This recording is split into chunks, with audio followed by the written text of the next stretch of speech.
Здраво, јас сум билкарката Билјана.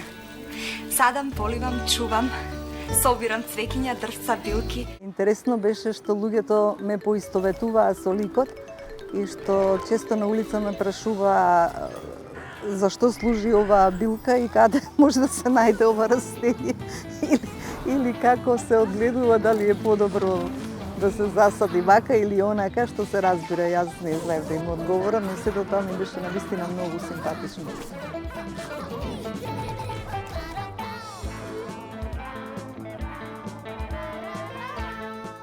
Многу ми е драго кога ме повика од Буквождар, екипата што работи на Буквождар, да учествувам во нивната серија.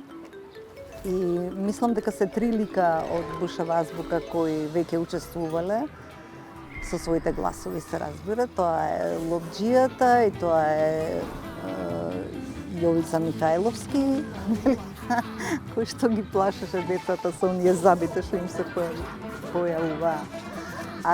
И јас како билјарката. Што барате во градинава каде полевам, чувам дрвца, билки и разни третки што растат кај нас. Многу ми е драго што и во една епизода јас учествував како билјарката. Бев многу радознала како ќе изгледа нацртано мојот лик, како ќе изгледа нацртан, и просто се одушевив кога видов едно мало билјарче со шеширче и тоа ми беше многу симпатично. Така да ме врати во некои времења кога навистина ја снимавме Бушавата азбука и уживавме во тоа.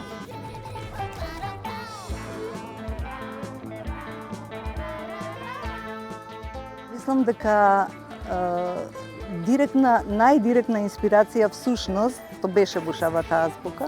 Гледа кај детската анимирана серија Буквождар, бидејќи таа е директно инспирирана од духот на Бушавата азбука и всушност представува едно продолжение и приказна за буквите и за македонскиот јазик, со таа што сега ги имаме на поинаков јазик, анимирано снимено, и сега ги имаме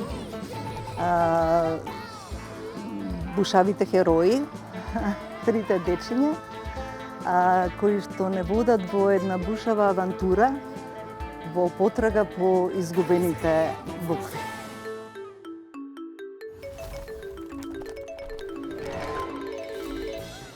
Сценариото беше поделено на неколку сегменти и во секој сегмент беше застапена одредена област. Па така во Бушава азбука се говори за македонската книжевност, се говори за македонските носи, македонската народна песна, се пеат македонските народни песни. Се говори за правилното читање, за правилното пишување и изговорот на буквите. Се говори за гатанки, што се својствени за нашето поднебје.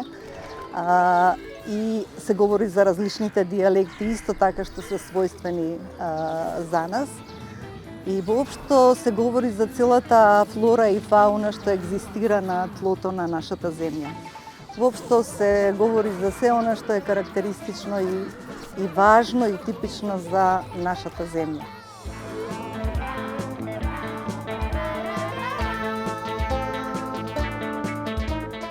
Интересно, случајно или не, ние денеска токму разговараме за Бушава азбука во месец мај, а месецот мај е врзан за македонскиот јазик. Чувањето и грижата на македонскиот јазик исто така не треба да биде само институционална обврска, туку и лична одговорност на секој од нас, зашто со секој напишан збор, со секоја изговорена мисла, ние всушност допринесуваме кон траењето на јазикот, кон неговото развивање, кон неговото чување.